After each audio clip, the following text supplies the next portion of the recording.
भारत दुनिया का सबसे बड़ा लोकतंत्र है, लेकिन क्या आपने कभी सोचा है कि जब किसी एक पार्टी को बहुमत नहीं मिलता तब देश की सरकार कैसे बनती है। आखिर कई अलग अलग पार्टियां मिलकर सरकार कैसे चलाती हैं और कौन प्रधानमंत्री बनता है, फैसले कैसे लिए जाते हैं और कई बार गठबंधन सरकार बीच में ही गिर क्यों जाती है।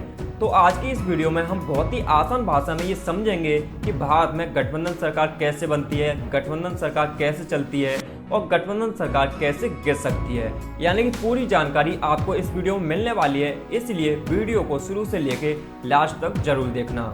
तो सबसे पहले बात करते हैं कि गठबंधन सरकार होती क्या है। तो देखो, गठबंधन सरकार का मतलब होता है दो या दो से अधिक राजनीतिक दल मिलकर सरकार बनाते हैं, उसे गठबंधन सरकार कहते हैं। जैसे अभी का एग्जांपल ले लेते हैं, अभी भारत में एनडीए की सरकार है, सिर्फ बीजेपी की सरकार नहीं है, एनडीए की सरकार है। बीजेपी और अन्य दलों ने मिलकर सरकार बनाई है, क्योंकि अभी जो 2024 में लोकसभा चुनाव हुआ था उसमें भारतीय जनता पार्टी को बहुमत नहीं मिला था, लेकिन अन्य दल भारतीय जनता पार्टी के साथ आ गए थे और अन्य दलों के साथ मिलकर भारतीय जनता पार्टी ने भारत में अपनी सरकार बनाई है। तो इसी तरीके से गठबंधन की सरकार बनती है। अभी हम आपको एग्जाम्पल देके समझाते हैं। जैसे हम लोकसभा की बात करते हैं तो देखो, लोकसभा में 543 टोटल सीटें हो जाती हैं। अगर किसी भी पार्टी को भारत में अपनी सरकार बनानी है, यानी कि लोकसभा चुनाव जीतना है, तो 543 में से 272 के बहुमत वाले आंकड़े तक पहुंचना होगा। अगर कोई भी पार्टी अकेले दम पर 272 का आंकड़ा नहीं छू पाती है तो उसे सरकार नहीं बनाने दी जाएगी। अगर सरकार बनानी है तो 272 का आंकड़ा तो छूना पड़ेगा, फिर चाहे वो अकेले दम पर छुआ जाए या फिर अन्य दलों के सहयोग से छुआ जाए। और ऐसा ही 2024 लोकसभा चुनाव में हुआ था, जिसका जिक्र अभी हमने आपके सामने किया।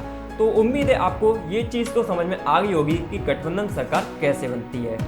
अब इसके बाद एक बड़ा सवाल ये आता है कि अगर गठबंधन सरकार बन जाती है, मान लो किसी एक पार्टी को बहुमत नहीं मिलता है, फिर अन्य दल मिलके उसको बहुमत देते हैं जिसके पास ज़्यादा सीटें होती हैं। अब इसके बाद एक बड़ा सवाल ये है कि अगर गठबंधन की सरकार बन जाती है, जैसे मान लो किसी एक पार्टी को बहुमत नहीं मिला, फिर अन्य दल आ गए और गठबंधन की सरकार बन गई, तो अब जैसे 3 या 4 दल हो जाते हैं, तो उनमें से कैसे चुना जाएगा कि कौन से दल से प्रधानमंत्री का चेहरा निकलेगा। तो ये बहुत बड़ा सवाल है। तो देखो, होता क्या है, जब गठबंधन बन जाता है तब सभी सहयोगी दल मिलकर तय करते हैं कि प्रधानमंत्री कौन होगा। आमतौर पर जिस पार्टी के पास सबसे ज़्यादा बहुमत होती है उस पार्टी से प्रधानमंत्री चुना जाता है। जैसे कोई एक पार्टी है, उसके पास 200 सीटें हैं और जो अन्य दल हैं, जैसे 2-3 दल मिलके कोई 5 सीटें दे रहा है, कोई 20 सीटें दे रहा है, तो उसमें से प्रधानमंत्री नहीं निकला जाएगा।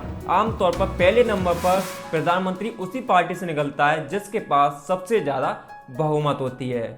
तो इस तरीके से गठबंधन सरकार में प्रधानमंत्री चुना जाता है। अब इसके बाद भी राष्ट्रपति का रूल आता है और फ्लोर टेस्ट का भी रूल आता है, तो इसकी जानकारी भी आपको दे देते हैं। देखो, जब गठबंधन ये दावा करता है कि उसके पास 272 या उससे ज़्यादा सांसदों का समर्थन है, तब प्रधानमंत्री पद का उम्मीदवार राष्ट्रपति से मिलता है। अगर राष्ट्रपति को लगता है कि बहुमत साबित किया जा सकता है तो वो सरकार बनाने का निमंत्रण देते हैं। इसके बाद प्रधानमंत्री और उनके मंत्रियों को शपथ दिलाई जाती है, लेकिन शपथ लेने के बाद लोकसभा में सरकार को अपनी बहुमत साबित करनी पड़ती है। इसी को फ्लोर टेस्ट कहा जाता है। तो इसकी जानकारी भी हम आपको अच्छे से देते हैं। तो देखो, अगर सरकार के पक्ष में 272 या उससे अधिक सांसद वोट देते हैं तो सरकार आधिकारिक रूप से काम शुरू कर देती है। लेकिन अगर 272 से कम सांसद वोट देते हैं तो सरकार आधिकारिक रूप से काम शुरू नहीं कर सकती है। अगर ऐसा होता है तो फ्लोर टेस्ट में सरकार फेल हो जाएगी और सरकार आधिकारिक रूप से काम नहीं कर पाएगी। इसीलिए गठबंधन बनने के बाद, सरकार बनने के बाद लोकसभा में भी अपना बहुमत साबित करना पड़ता है फ्लोर टेस्ट को पास करके। तो अभी तक आपको ये तो समझ में आ गया होगा कि गठबंधन सरकार क्या होती है, कैसे बनती है, प्रधानमंत्री का चयन कैसे होता है, राष्ट्रपति का क्या काम होता है, फ्लोर टेस्ट क्या होता है। अब बात करते हैं जो सबसे महत्वपूर्ण बात है कि गठबंधन की सरकार बन गई, ठीक है, लेकिन यहाँ पर बंटवारा कैसे होता है, मंत्रिमंडल का बंटवारा कैसे होता है, क्योंकि सबसे बड़ा पेच तो यहीं पर फंसता है। अगर कोई भी पार्टी गठबंधन करती है अन्य दलों के साथ मिलकर, तो सबसे बड़ा सवाल यही आता है कि मंत्रिमंडल का बंटवारा कैसे होगा।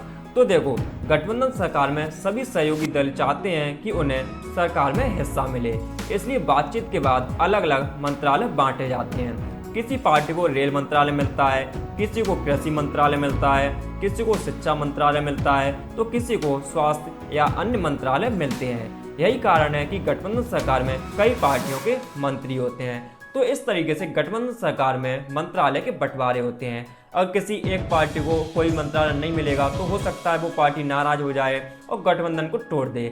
इसलिए गठबंधन सरकार में हर पार्टी को कोई ना कोई मंत्रालय मिल ही जाता है।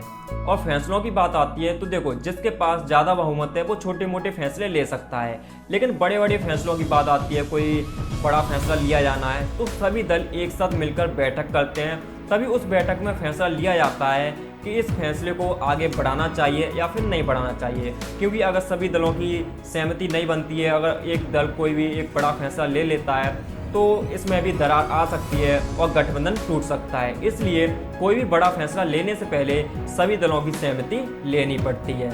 और यहीं पर हमें कई बार देखने के लिए मिलता है कि गठबंधन सरकार टूट जाती है या फिर गिर जाती है। ऐसा इसलिए होता है कि गठबंधन के साथ सरकार बनाई, लेकिन कोई भी बड़े फैसले लेने से पहले छोटे दलों को पूछा तक नहीं जाता है, जिसके बाद छोटे दल नाराज हो जाते हैं और गठबंधन से अपना नाम वापस ले लेते हैं। और जब गठबंधन से नाम वापस ले लेते हैं तो सरकार गिरने की नौबत आ जाती है, क्योंकि बहुमत के आंकड़े से गठबंधन नीचे आ जाता है और ऐसे में सरकार गिर जाती है। क्योंकि लोकसभा में हमने आपको बताया कि 543 सीटें हैं और 543 में से 272 का बहुमत वाला आंकड़ा होना चाहिए। अगर 272 से कम का आंकड़ा किसी भी पार्टी के पास है तो वो सरकार नहीं बना पाएगा, फिर चाहे पहले से सरकार बनी क्यों ना हो। बाद में ये सीटें कम हो जाती हैं फिर भी सरकार गिर सकती है। इसलिए सभी दलों को साथ लेके चलना पड़ता है। अगर गठबंधन में कोई भी दल अपनी मनमानी करेगा तो गठबंधन सरकार नहीं चल पाएगी, बहुत ही जल्द गठबंधन सरकार गिर जाएगी।